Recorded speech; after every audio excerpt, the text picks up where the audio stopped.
Okay, hi everybody, and let me just get myself in a little better position here. I have a little bit of time, maybe not the full hour, to work with program number 52 in our externalization of the hierarchy work. So sometimes you'll see my face in the beginning a little bit longer than it should be. And as soon as I figure out how to manage that, I will do it. All right, we have come to the point where we're talking about the work of the Christ today. We're on page 472, and we are then going to deal with the coming work of reconstruction. If I have to let off at around 45 minutes, then I have to do that. We have a broadcast tonight on Ascension Day, and everything has to be made ready. Of course, by the time you get here, it will have been years ago. All right, the work of the Christ today and the coming work of reconstruction. These two convey the same basic idea and thus complement each other. They proclaim the fact that all that truly concerns us is that which takes place upon earth in line with the blueprints which guide the work of the Christ. Well, basically what we have here is a story of archetypes.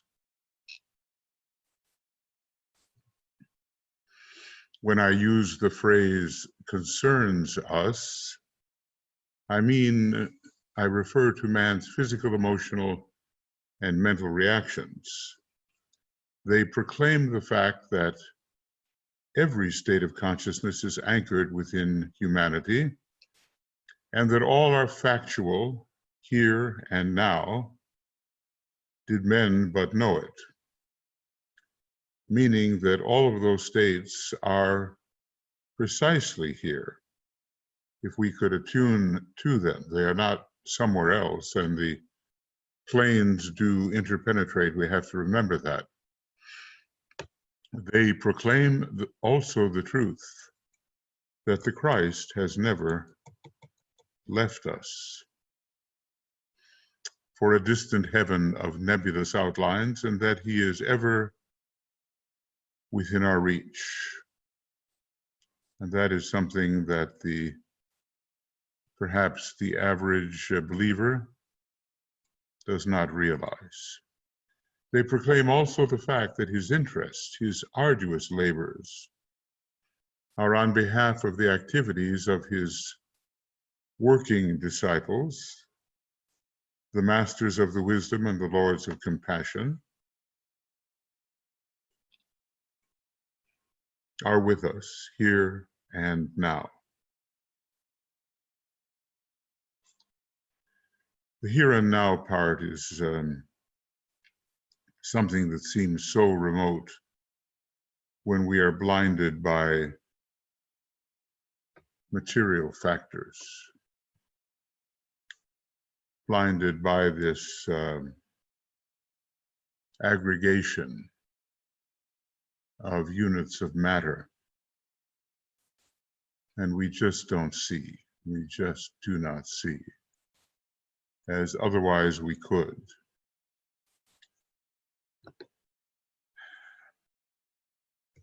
They proclaim that we are not alone, but that the forces of light and enlightenment are constantly working,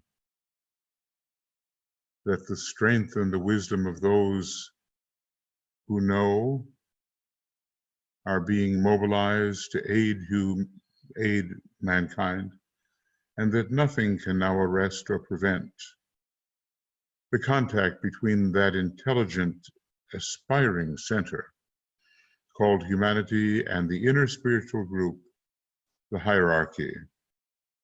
So eventual union is inevitable.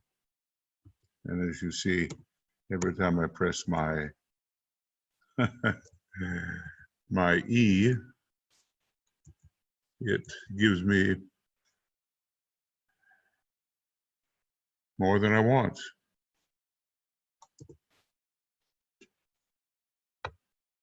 All right. The work of the Christ today.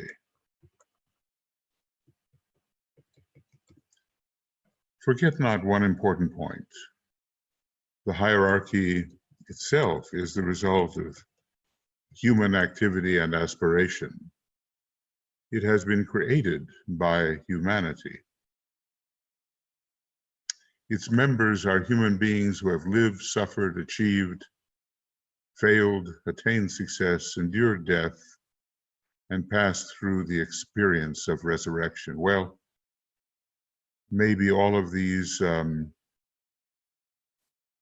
states mentioned did not occur on Earth per se. They may have occurred on the moon chain, they may have occurred in the previous solar system, but they did occur for all those who have struggled their way into the spiritual hierarchy, and some, of course, are Earth humanity. Those are the very vanguard of Earth humanity, such as the Christ is. The hierarchy itself is the result of human activity and aspiration. Every high being has experienced monadic retraction, or shall we call it emanative retraction, and all, whether they are from earlier centers and systems, have lived, suffered, achieved, failed, attained success, endured death, and passed through the experience of resurrection, which the first of which experiences takes them into mastership in short order. It wasn't long after the first resurrection of the initiate Jesus, that through his disciple Apollonius of Tyana, he attained mastership. So mastership, full membership within the spiritual hierarchy of our planet, follows swiftly upon that first resurrection. The true resurrection is the seventh initiation, a kind of higher ascension than the sixth. The ascension that we read about in the Bible is the sixth initiation. Just as the Buddha experienced this without leaving his physical form. Extraordinary thought. So all these experiences, they, the hierarchy, are the same in nature as those who struggle today with the processes of disintegration, but who nevertheless have in them the seed of resurrection. So the idea that hierarchy is indeed as we are, but they have added to their abilities many powers which come to them as they refine the vehicles and sacrifice on behalf of humanity. All states of consciousness are known to them. Well, I mean, those pretty much on the cosmic physical plane, leading to the atmic plane, at least that, and quite a bit in the monadic plane.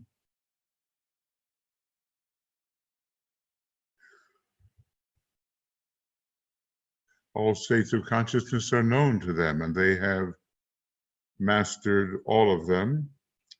They have mastered them as men. Well, the highest the category of men goes is the fifth initiation. And of the Chohans, it says in one of the rules, is it rule 6 or probably rule 6, in rays and initiations, it says of the masters,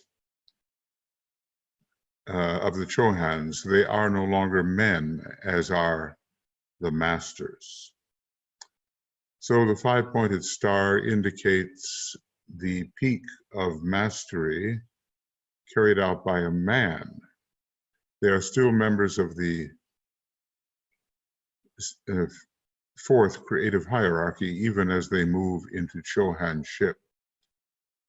They have mastered them as men, thus guaranteeing to humanity the same ultimate achievement, not immediately, of course. I always encourage myself by the statement, what man has done, man can do. And nothing is impossible. It's just a question of time, right timing. All things are possible. And in fact, exist in absolute infinity. That is, in the transcendental, super-universal God. Guaranteeing to humanity the same ultimate achievement. We are apt to look upon the members of the hierarchy, page 473, as different radically from humanity, forgetting that the hierarchy is a community of successful men who earlier submitted themselves to the purificatory fires of daily living, working out their own salvation as men and women of affairs, as business people, as husbands and wives, farmers. He must have someone in mind there, and rulers, and that they know life, therefore, in all its phases and gradation.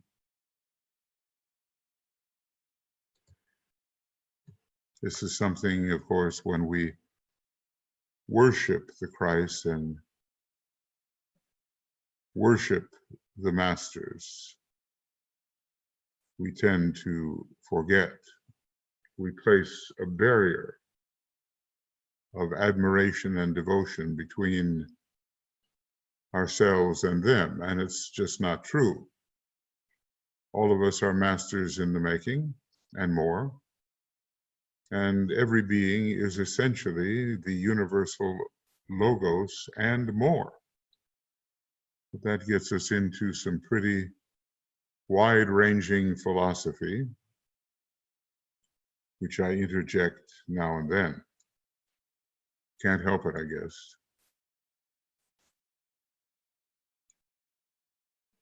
Okay.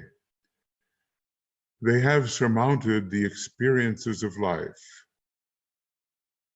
Their great master is the Christ, and the Tibetan has often said he considers himself one of the lowliest friends of the Christ, and he refers to the Christ as his master. Of course, in another way, Master Kuthumi is the master of the great second ray ashram in which the Tibetan works. But I ran into some statements by the Tibetan which called the Christ his master. They have passed through the initiations of the new birth, the baptism, the transfiguration, the final crucifixion, and the resurrection. Here, the resurrection is listed sort of as the transit from the fourth degree to the fifth, but the true resurrection initiation we keep in mind is rising to the heights of Shambhala on the logoic plane at the symbolic right hand of the Father. So in this sense, the masters are as we are, essentially, but their attainment is far greater than our own at this point in time. And one day we too shall attain, because the need is there, and we are on the path of emanative retraction. It's not an involutionary path, it's an evolutionary path. But they still are men and differ from the Christ only in the fact that he, the first of our humanity to attain divinity, divinity, I suppose, referring to the second subplane and the first subplane of the cosmic physical plane, the first of our humanity to attain divinity, the eldest in a great family of brothers, the eldest in terms of spiritual unfoldment, as St. Paul expresses it, the master of the masters and the teacher of angels and of men, was deemed so pure, so holy, and so enlightened that he was permitted to embody for us the great cosmic principle of love, just as the Buddha embodied the cosmic principle of wisdom and of cosmic mind. He thus revealed to us for the first time the nature of the heart of God. This is a very beautiful idea here, and one that we should take to heart. Think of the attainment of the Christ. It must be that Sanat Kumara made the judgment, and that the Christ was deemed so pure in the eyes of the planetary logos, so holy and so enlightened that he was permitted. See, all comes under the question of permission, allowance. He was permitted to embody for us the great cosmic principle of love. He will be, maybe, is now in a sense, on the ray path. And I think when he finally takes the seventh initiation, he will be seen or experienced as a great cosmic principle of love, a ray. And this divine fate which awaits him will lead eventually to the star Sirius and to the fourth cosmic path. So in this case, from the fifth or ray path to the fourth path on Sirius, he's already considered a type of initiate in relation to the great star Sirius. But we have to remember his humility in the statement, "Why call you me good? Only God is good." So let us keep a sense of proportion about all this and realize that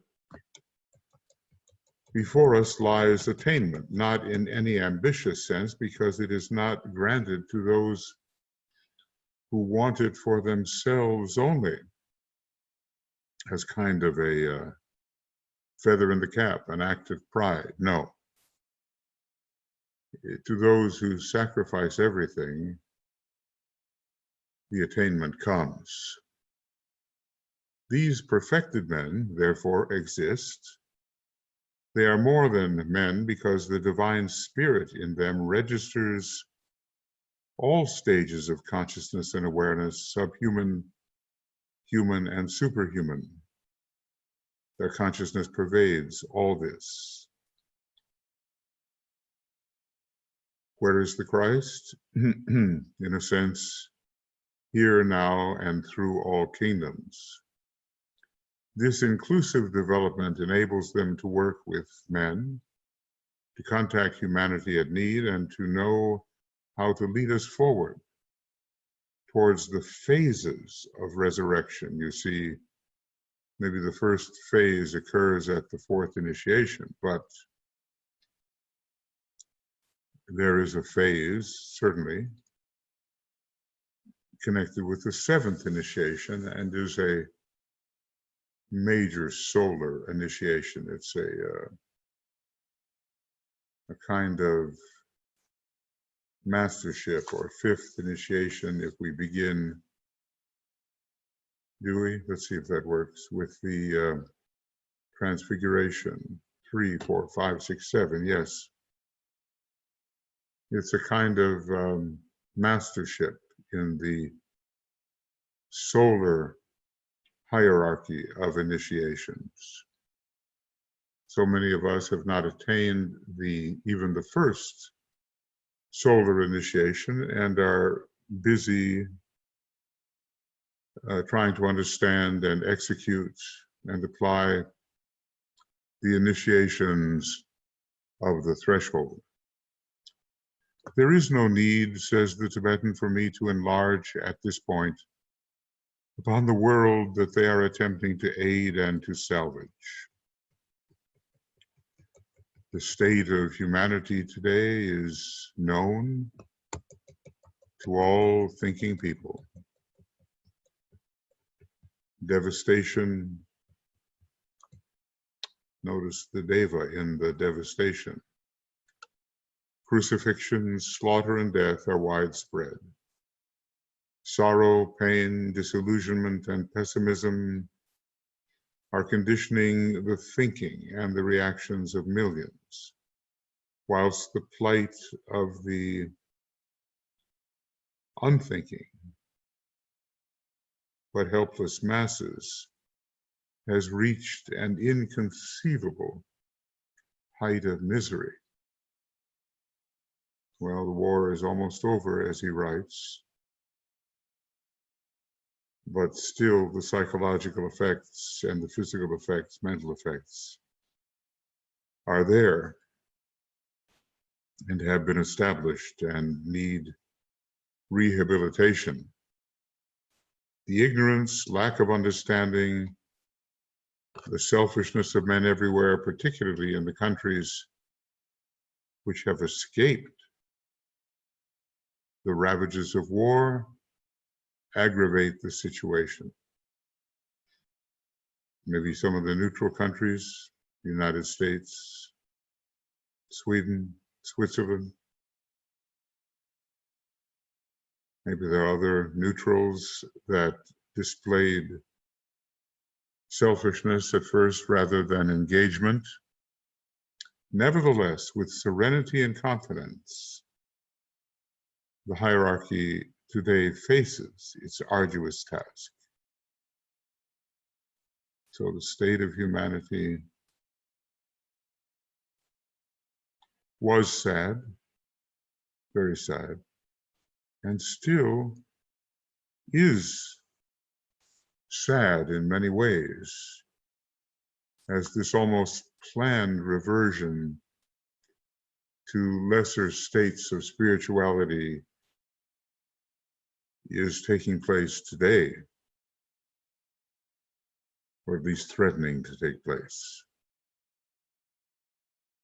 One aspect of their work and attitude I would like to touch upon, for it is apt to cause misunderstanding among those with narrow vision, page 474, and if I may describe them, with constricted though loving hearts. I refer to the attitude taken by the hierarchy during the past years of war. This attitude has caused some to find in it cause for criticism. Let me be explicit and also bring in the time equation. I can well do so because it was through my writings that the position of the hierarchy was affirmed and publicly stated. So misunderstanding has been the lot of certain human beings who maybe expected more of the hierarchy, or they would think more active, visible intervention on the side of the good, little realizing what was actually done behind the scenes to help the good prevail.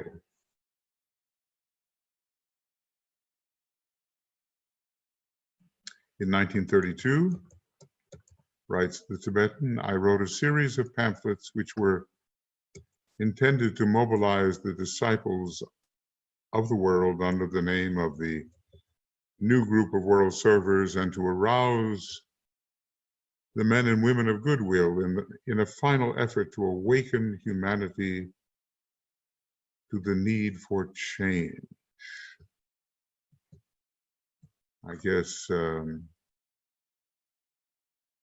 guess we didn't pay sufficient attention. They tried to avert the outbreak of war upon the physical plane with all of its inevitable suffering. I endeavored to institute a worldwide house cleaning and to incite men to take the steps which were needed to avert war, a war which the hierarchy saw coming closer day by day. And, Master Moria was doing something similar as he talked about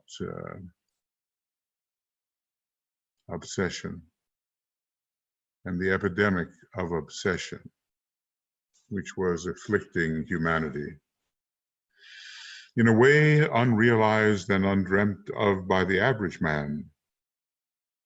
The forces of evil were in a most potent manner emerging from their ancient lair. Shall we call it Marakara, the place of Mara, of illusion, of evil? Even now in our language, to mar is to somehow afflict damage. And Kara means the place of. The forces of evil were in a most potent manner emerging from their ancient lair. Sounds ghastly. Sounds like some of these scenes one sees in such movies with astonishing special effects like The Lord of the Rings. They were intent upon seeking those whom they could mold and obsess, there's that word, and thus hurry mankind towards disaster. Yeah. And this was not realized, no. Not at all realized.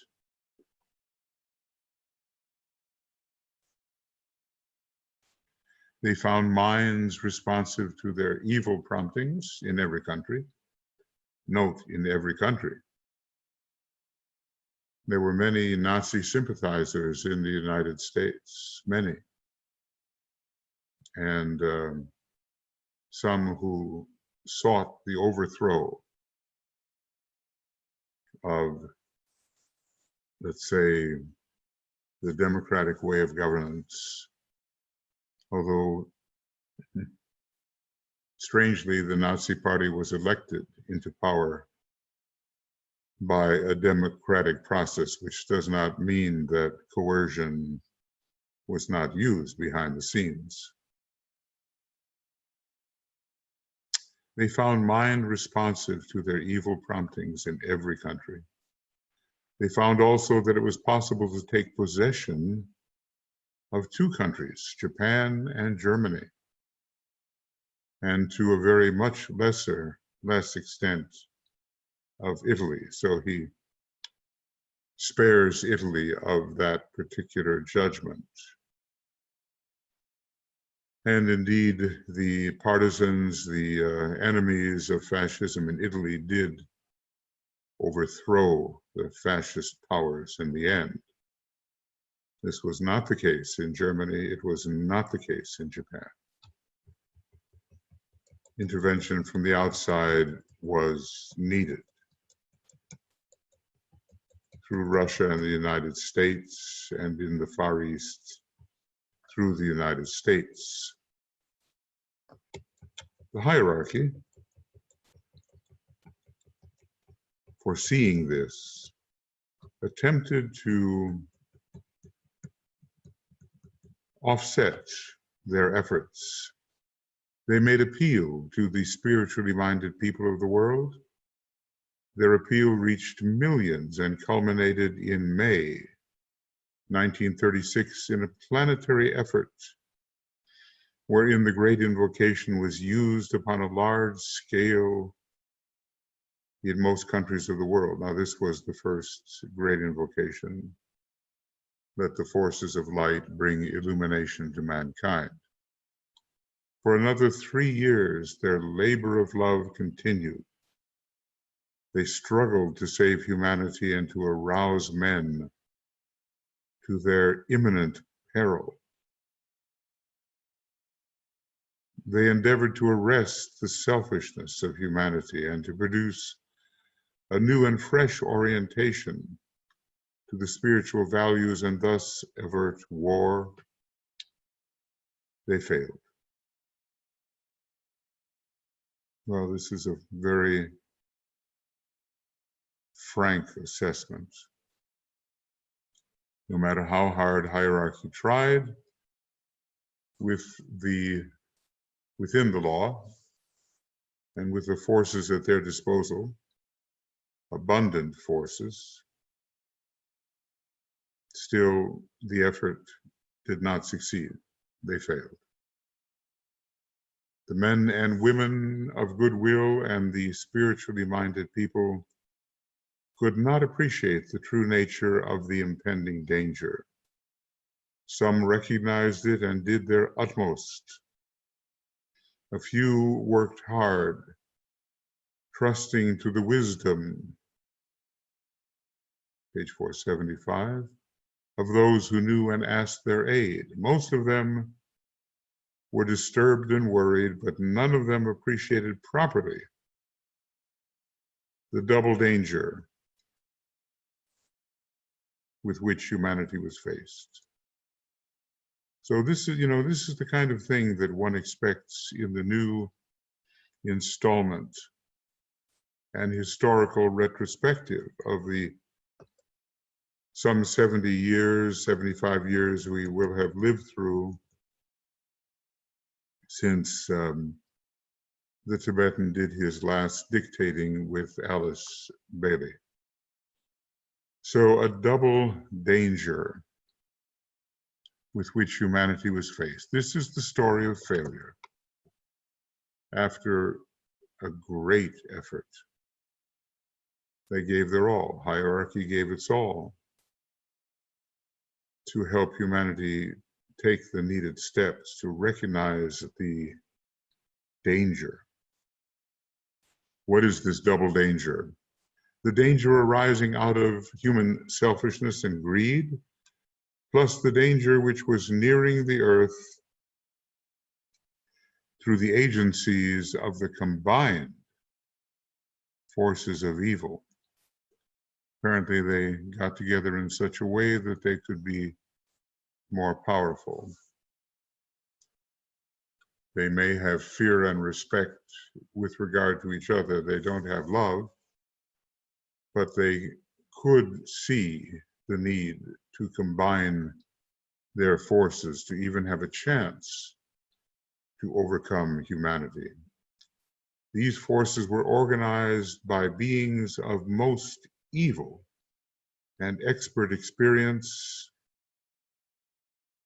and were preparing to obsess and ultimately possess the negative German people, ruled by a group of men of such positive selfishness and aggressive materialistic spirit that they could easily become the agents of these subjective evil forces. And what we have here is what the Tibetan has called later Hitler and his evil gang. I think 7 altogether, a force which could pervert and invert the Shambhala force. So, as always, humanity not awakening in time, playing with fire, and not realizing the danger of its own selfishness, the danger of the approaching evil forces.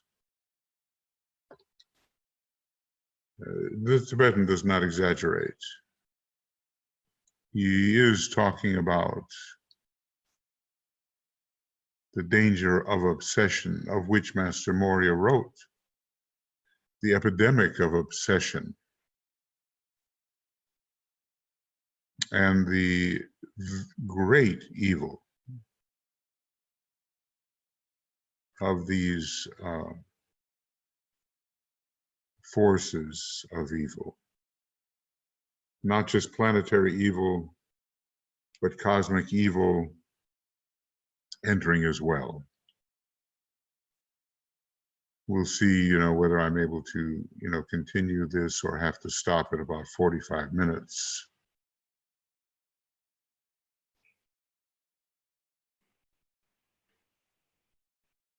What would we have done in the face of all this? Were we even there, perhaps? Anyway, what hierarchy had hoped, the rallying of goodwill and the positive goodness among the new group of world servers was not strong enough.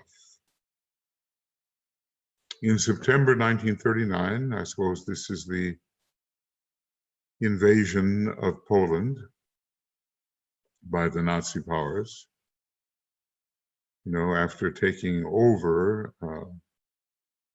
Czechoslovakia,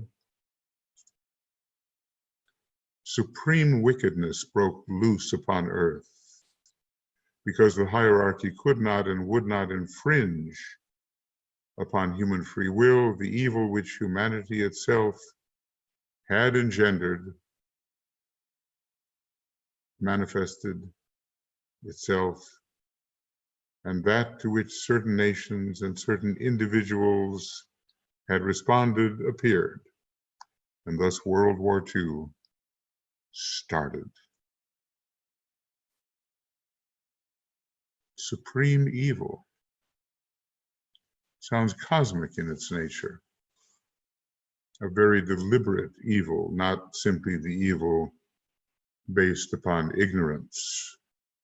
This was a cultivated evil by those who had been initiates in the previous solar system and didn't want to give up their prerogatives, as they would inevitably do to a certain extent if they moved towards the cultivation of love.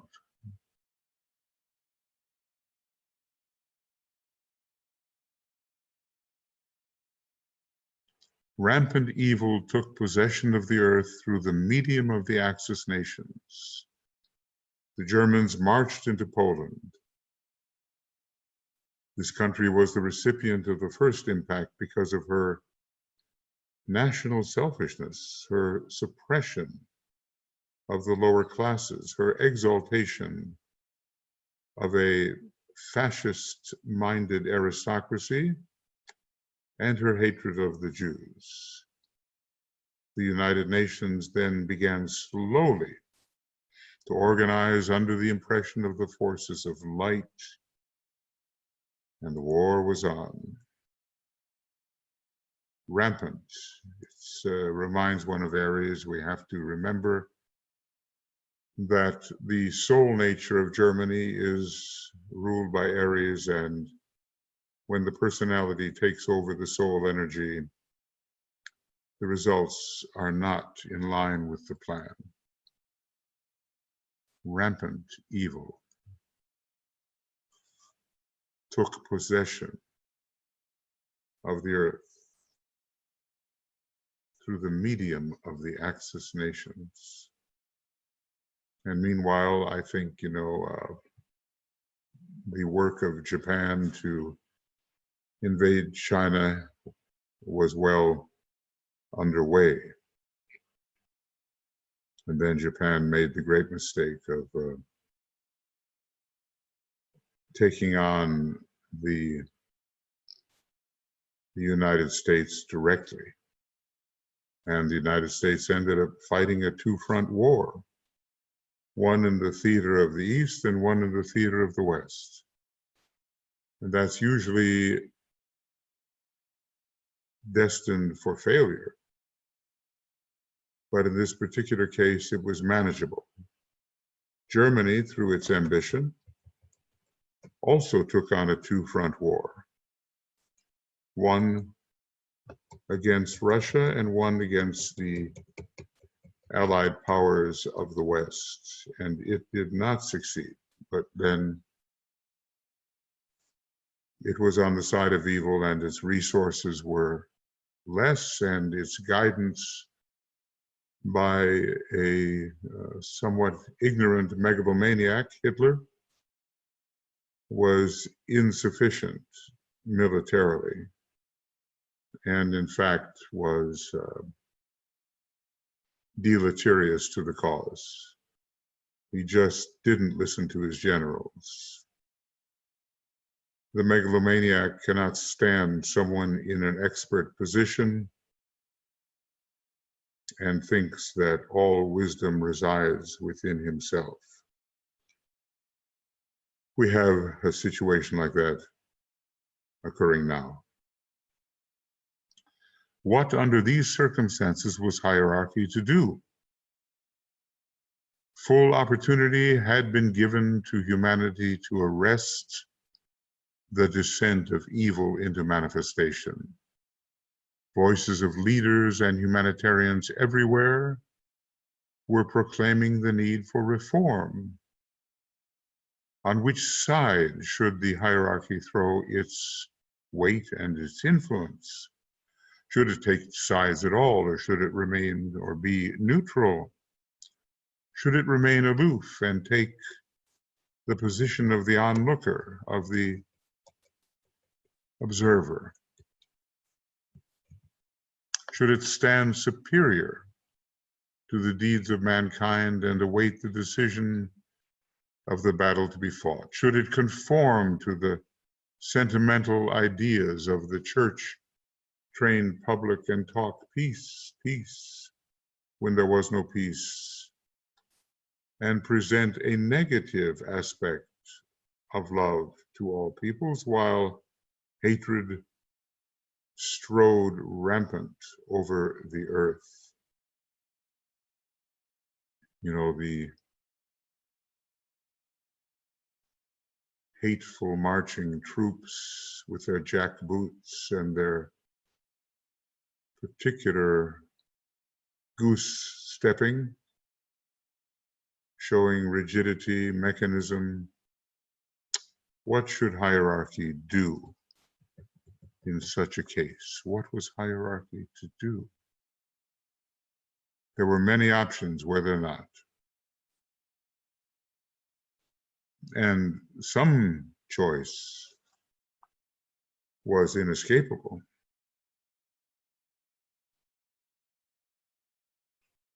Humanity had failed to arrest the descent of evil into manifestation.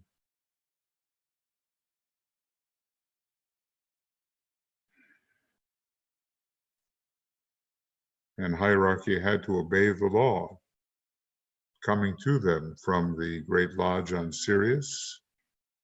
They cannot break the law of freedom. They cannot interpose themselves on the karma that arose due to the decision of humanity as a whole.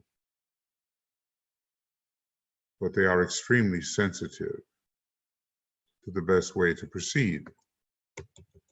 It must be remembered that if this war had resembled other wars down the centuries and had simply been a fight between human groups and nations, the hierarchy would have remained outside the conflict and left humanity to fight a conclusive victory on the merits of its fighting units. You know, the humanity is a warring kingdom. And this tells us the nature of the fourth creative hierarchy in the fourth kingdom. But this time, a great deal more was involved. And this the hierarchy knew. This war has not only been an aggressive conflict between nations, or of hate between exponents of differing ideologies, but something far more serious. And even today, one wonders whether the subjective seriousness of this great war from 1914 to 1945, and especially from 1939 to 1945, is appreciated. People are not esotericists, even students of esotericism. They're not students of the true occult, of the spiritual occult, though they fear the malevolent occult, and they really have no idea of how close it was, the defeat of humanity. They're going down to defeat. The hierarchy knew that extremely powerful forces were taking advantage of human stupidity to intrude into world affairs, and that potent groups of evil beings were organized to exploit the existing world situation. Well, as he has talked about the Black Lodge, 6 leaders in the East, more experienced, 6 leaders in the West. And there were some pretty terrible representatives of cosmic evil in Atlantean times too. And this was in the period of giantism. There were giants in those days. It must have been a ghastly war at the time. I suppose culminating on the battlefield of Kurukshetra, south of Delhi, what is Delhi, India today, New Delhi. They knew also that the combination of ancient evil with men's selfishness would inevitably prove too strong for even the United Nations if they were left unassisted to meet the Axis powers and the lords of evil emerging from their hiding place. Maybe there's a lot of glamour around that idea of the lords of evil, but okay. They existed and to this day exist. And as DK tells us, speculation anent them is both fruitless and dangerous. So the hierarchy took its stand upon the side of the United Nations and let it be known that it had done so. In doing this, definite physical steps were taken to aid the forces of light. Men and leaders were carefully chosen, and picked disciples were placed in positions of power and of authority. So humanity would have gone down to destruction, and even at a point, hierarchy thought so. But the hierarchy took its stand on behalf of the forces of light as represented within the fighting forces of humanity, the allied forces as they have been called. The leaders of the United Nations and of their armies are not godless men, as are the leaders of the Axis powers. Notice the present tense. They are men of rectitude and of spiritual and humanitarian purpose, and are able to work consciously or unconsciously under the inspiration of the hierarchy. This has been amply demonstrated. On account of this decision of the hierarchy, Christ became automatically the leader of these forces, the forces of light, the allied forces, the forces ranged against the Axis powers. Well, it seems a long time ago. But will there be a third world war? Well, Foster Bailey was assured there would not be, he says. An atomic war, a precipitated war upon the dense physical plane.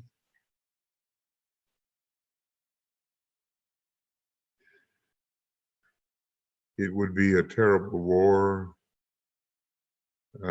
sparked on, prodded on by religious fanaticism, probably the most terrible war we've ever witnessed. But perhaps it can be retained upon the psychological level. It is even now raging. So, the Christ, the leader of the forces of light, this is what he became, automatically so. And generals and leaders, Roosevelt, Churchill, Patton as a general, Eisenhower, probably Zhukov, as harsh as he was, and Stalin too played his part.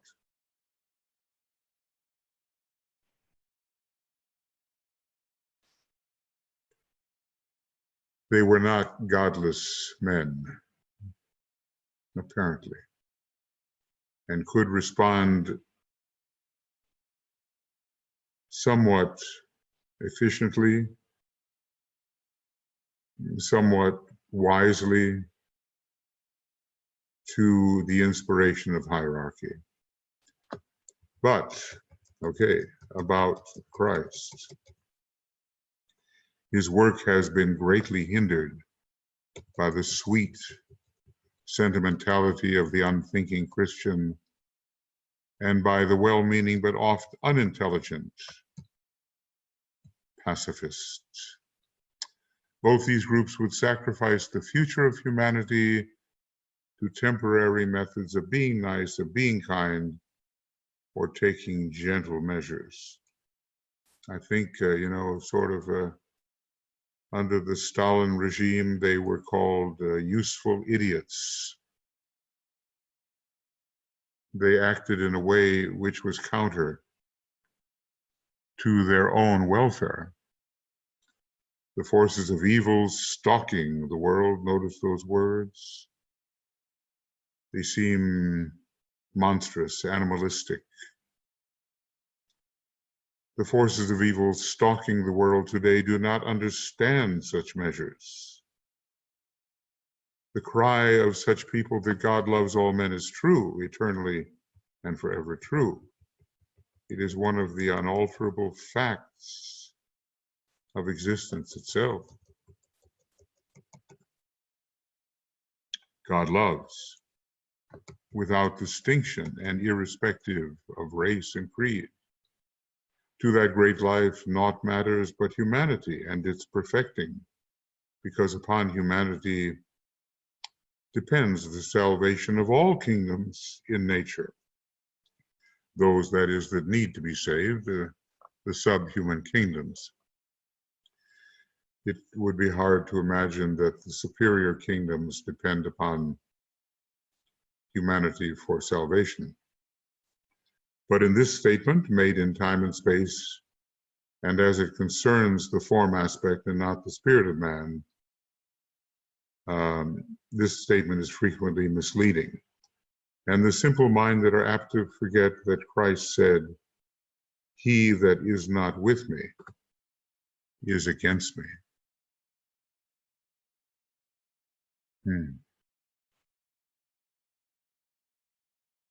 So sweet sentimentality is an obstructive force then and now.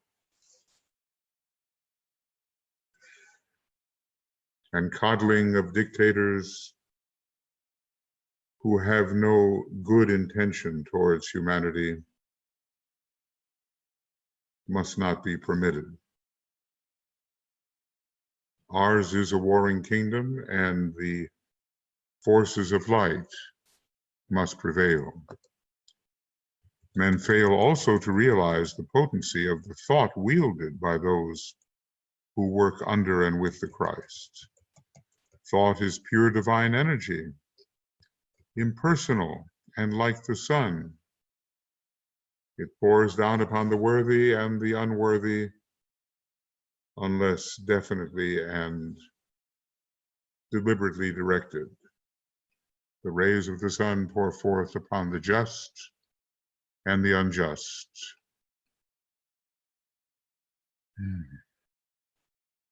Not an easy task for the hierarchy, and we are blessed that they care. And one day we in such a position will also care for those who are struggling through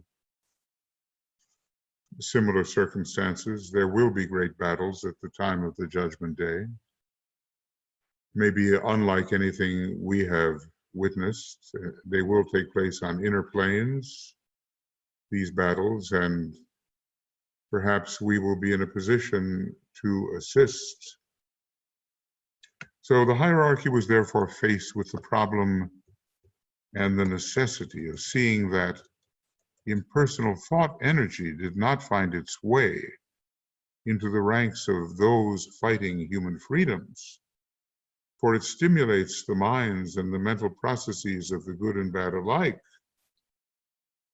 This danger they deliberately offset by directing their thought to the forces fighting under the leaders of the United Nations, and by openly taking their stand upon the side of right human relations. So, hierarchy understood the implications of taking sides. It was also to prevent the destruction of humanity and of eventually of other kingdoms in nature. They had to direct pure thought energy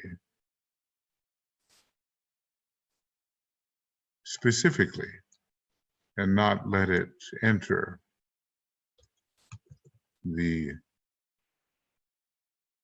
layers of those fighting against the welfare of humanity, fighting against the precipitation of the divine plan. They did not, says the Tibetan, dare to do otherwise, for in their place and given circumstances, the leaders of the forces of evil have proved themselves cleverer and more calculating than those fighting for human freedom. It seems always the way the evil manifests first. And the good, those subject to the good, are rather slow to react as a whole. It is this distinction and its necessity that some kindly and well-intentioned but ignorant Christian thinkers often overlook.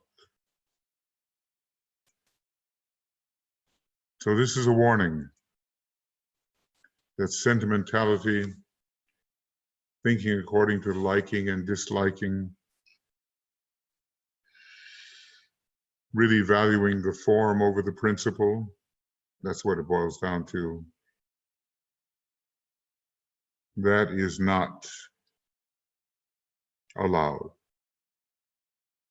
The work of the Christ in relation to the war has also been handicapped by the commercially minded in all nations, particularly in the neutral countries, who have profited by the war, as well as by big business interests in many lands. Just as some are profiting today by this horrid outbreak of the coronavirus, which I think is really just beginning at this time and not coming to a hoped-for conclusion. These are focused at this time through certain moneyed groups in every powerful nation, particularly the United States. He, the Christ, has been hindered also by those individuals who seek to exploit the plight of suffering humanity to their own financial advantage.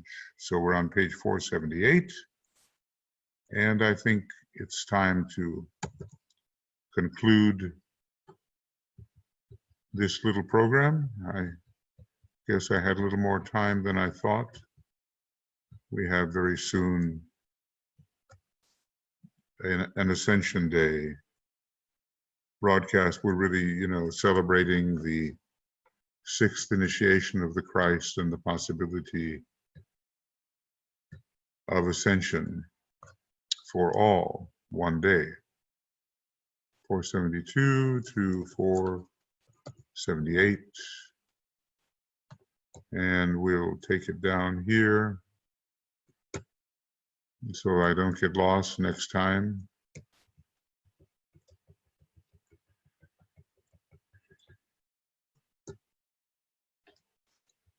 Excuse me. Right here. So this is the end of program 52. And about 1 hour, and from 472 to 478 on the 21st of May. And we'll begin with program 53 when we can. It's a long haul, 1 hour and X minutes, and it'll be 478. And the date is not known. The date is not known when we shall do this. But okay, thank you for being here and for thinking historically together about the antecedents of the condition in which we now exist, this recrudescence of the dictatorial state of mind and the hope on the part of some that a totalitarian method of governance will again seize power with them at the helm of power. This somehow we cannot allow. We cannot be weak. We cannot be as weak as were the men and women of goodwill before the Second World War. I mean, many tried. It just wasn't sufficient. This time, the strength has to be sufficient. So, I'll close this down and we'll resume later. Love and many blessings.